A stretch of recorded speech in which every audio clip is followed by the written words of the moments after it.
Today's episode is another in the mindset series. Today's episode talks about being a continuous learner.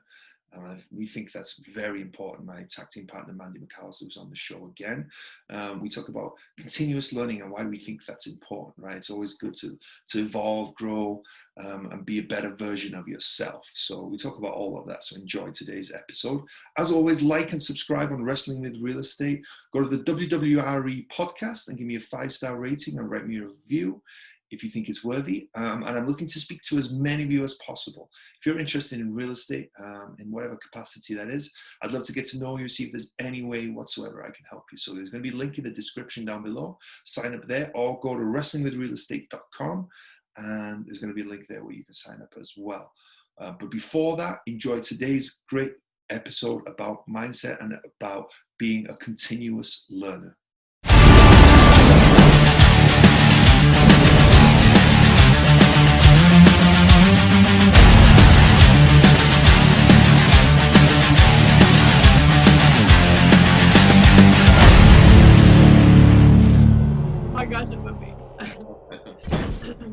Hello and welcome to Wrestling with Real Estate, where we look to chokeslam all your real estate problems. I'm your host, former WWE wrestler and now Cirque du Soleil performer, and of course, multifamily real estate investor, Barri Griffiths. Now we have the big, tough, mean wrestler with us today. Oh no, wait, it's Mandy McAllister. She's nice and lovely. Oh, but I'll choke slam you. Don't worry. It's funny that I called you lovely there. I called one of my a guy lovely the other day. I don't know. How'd that go over? This is a lovely Seth Ferguson. So if you're listening, Seth, you're still lovely. You just laughed. I was like, why am I calling you lovely? You're nice, but it's kind of a strange compliment for a guy. But anyway, we have the lovely Mandy McAllister with us today. So how are you doing? Just living the dream, you know.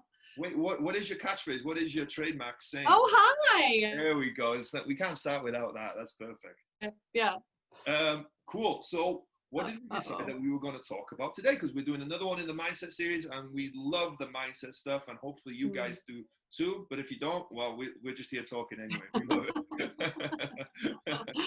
Yes. Well, we are here today to talk about continuous learning, being an eternal learner. Mm-hmm. So Barry, tell us, what does that mean to you? You turned it on me. That's usually the question I ask you. But yeah, no, I love the constant learning and improving, evolving, because you know, until the day you die, right, you can be learning, right? And you can be improving yourself. And I think for me, I always wanted to improve myself, right? Maybe, I don't know where it comes from, actually. I don't know if I was to think back. I don't know. I've always had that constant wanting to improve, right? When I played sports, I was always usually the last off because maybe I wasn't the best, right? I think that's maybe what it was. And I realized, but I wanted to be, and I had that drive. And I think that carries on into everything, right? I wasn't that good at school, to be honest with you. And I think now, because of that, I have that constant urge to learn more, right? Anytime I hear about a book or a podcast or anything like that, I'm like, oh, wow, what is that? That's cool. And it excites me to learn more and to improve. So I think we all should have that ambition to constantly learn, right? Because if you're not learning and improving yourself, what is really happening, right? Mm-hmm. Unless you're evolving as a person, I think you're going backwards. That's what it seems like to me. What does it mean to you? Yeah, I totally agree. If you're not growing, you're dying. Yes. I mean, it's just a function of what life is, and I'm very much in the same boat. Like, I'm certain that any one of my college teammates will attest that I was nowhere near the best, so, but the one thing I had to offer that people could never take away from me is that I tried really hard. Mm-hmm. And I was always in terms of academics, I was always super curious. Well, why does it work that way? Or how does that connect together? And this idea of like connecting dots has always been very, very interesting to me. So, this intellectual curiosity of, and one thing that I found is 2017, I made a goal to read a book every week. It turned out to be 100. And now this is just a thing I do. I listen to audiobooks on a faster speed. And so it all kind of just gets in there. Do you know what I mean? Yes. And the minute that you like start seeing patterns and connecting those dots, it's, there's no new ideas. There's just noticing different patterns and putting them together in a different way. So I think that was an Elon Musk something, but regardless, you know, the chance to like continually learn and be able to connect dots is really where ground gets broken, you know, and we are at a unique win in the world, right? Because I am not smarter than Adam Smith, right, by any means, but I can read everything he ever figured out and try to pick up where he left off. You know what I mean? We get to stand on the shoulders of all of these giants if we choose to do the learning. Yeah, and that's so cool to me. Yeah, like podcasts now is like the ability to listen to podcasts, and there's so much other different things, right? But like you said, audiobooks and everything like that. But I love podcasts because it's like you're in the room with these people, right? You get to sit in on their conversation. You're having coffee with them. You're taking them out for a meal, but not really. You're just listening to their podcast and listening to that conversation, right? And you, like you said, you can pick someone that you admire and that you aspire to be. There's probably 10, 20 podcasts out there, plus YouTube stuff, plus blogs, plus articles, plus all that good stuff, right? And you can really learn from all that. And there's no excuse these days to not be learning, right? You know, in whatever aspect that is, right? And it doesn't mean, you know, you have to learn, you know, quantum physics or anything like that, right? It's just whatever you're trying to learn about. It can be the simplest thing in the world, but try and learn about that. And once you've learned about that, try and learn about something else, right? And it's having, like you said, that curiosity. You've got to try and spark that curiosity in yourself.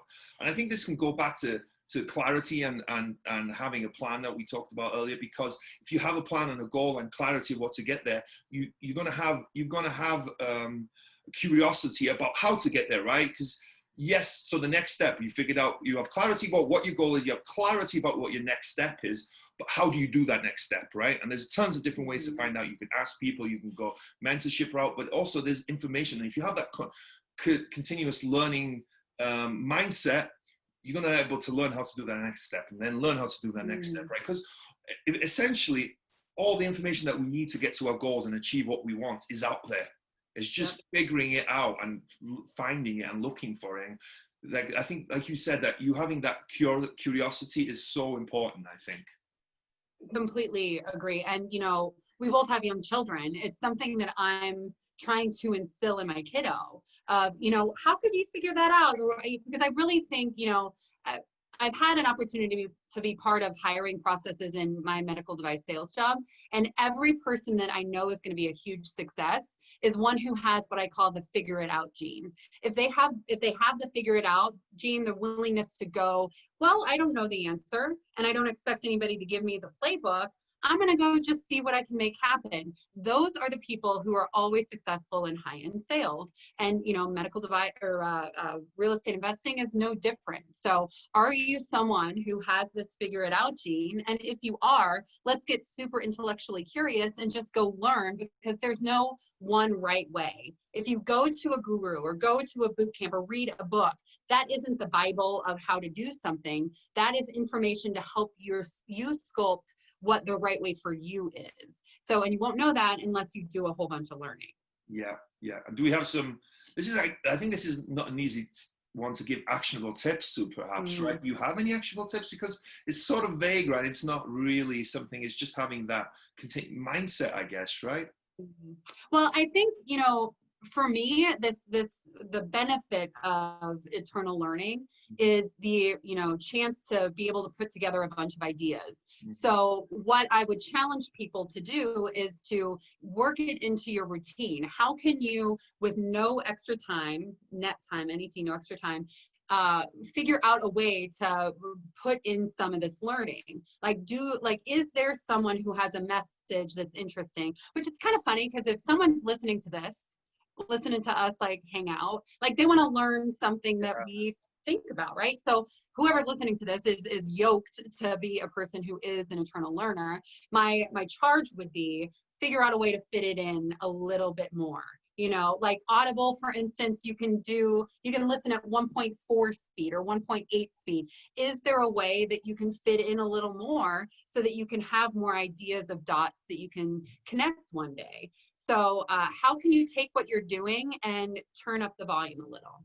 Yeah, I think that's a good point that I didn't think about. If anyone's listening to this, I'm guessing they're learners, right? They're people that's interested in have that curiosity. So I think good actionable tips is, like you said, is to find time to learn more, right? How can you hack it a little bit? And it's funny that you said, I listen to all my podcasts at 1.5 speed now. I tried 2, and that was too fast. It's like, okay, what happened? Yeah. But 1.5 speed, to start off with, it seems quick. But once you get used to it, it just becomes really normal. So then now you're listening to, obviously it takes you 1.5 times less, or how does that work? Whatever. It takes you less time anyway to listen to a podcast. So you blast through it a lot quicker, and you can do it the same way with an audiobook. And then another thing that the good thing about audio is, right, I think reading is better because you're reading and it absorbs better, but we don't always have time. So you drive to work, do you commute to work, do you go to the gym, do you know what I mean? Do you go for walks? Any of these things, stick a podcast on, stick an Audible day. We all have time, right? When people say they don't have time to me, I always ask this question, what does your day look like? And there's always a time that they can stick in. So, because you don't want to take time, if you have family, friends, stuff, you don't want to take away from that. Completely agree. There's got to be a time during your day that you can have that learning that you put into this, and that improves you as a person and involves you and ultimately gets you to where you want to go, right? So my 4-year-old is convinced that my car won't play the radio. He is. And he's like, Mom, is this Tony Robbins? I'm like, yes, baby, it's Tony Robbins. Yeah. So, I mean, there, like you said, there are a dozen places, I'm sure, if you think it through, that you could fit in some podcasting or Audible or whatever it is. And I think Audible might be a good place to start in terms of warming up to getting used to the faster stuff, because you can do 1.1 or 1.2, and it really depends on the presenter's voice. Like Michelle Obama's book was incredible, but Homegirl reads pretty slow. So I needed that to be at like 2.0, you know? Yeah. So just warm up to it and you can fit in way more. Yeah, I think that's an actionable tip, right? I challenge anyone to listen to one more podcast a day, or one more a week, even if you just do one a week in a year, right? That's 52 more podcasts that you've listened to if you listen to one more a week, right? And if you can listen to one more a day, that's 365 podcasts. You know, this stuff adds up, so it's amazing. So yeah, continuous learning is such a powerful tool, and everything that we know and attribute to our success is something that we've learned, right? So I think it's so important. I want to give one more tip. So back when I started doing a bunch of audiobooks, I didn't have passive income coming in. So, you know, money was a much greater concern, right? But I found that my public library will let me rent out a book just straight to my phone. So check out to see, if you don't want to be buying these books, if you can rent it out from your public library. Wow, that is amazing. And I don't know if I'm allowed to say this, but I'm going to say it. A lot of audiobooks are on YouTube. Ooh. You can't speed them up, and you lose where you are if you stop that thing, but a lot of them are on YouTube. So nice. I don't know. Yeah, hopefully nobody comes after me for that. Got hacks. Yeah. Hacks for days. Hacks for days, yeah. Where can people find out more about you, Mandy? Thank you, Barry. Best place to find me is mandymcallister.com, where you can see all the weird stuff I get into. No weird stuff. Amazing, awesome, brilliant stuff. Thank you. Cool. Thanks, everyone.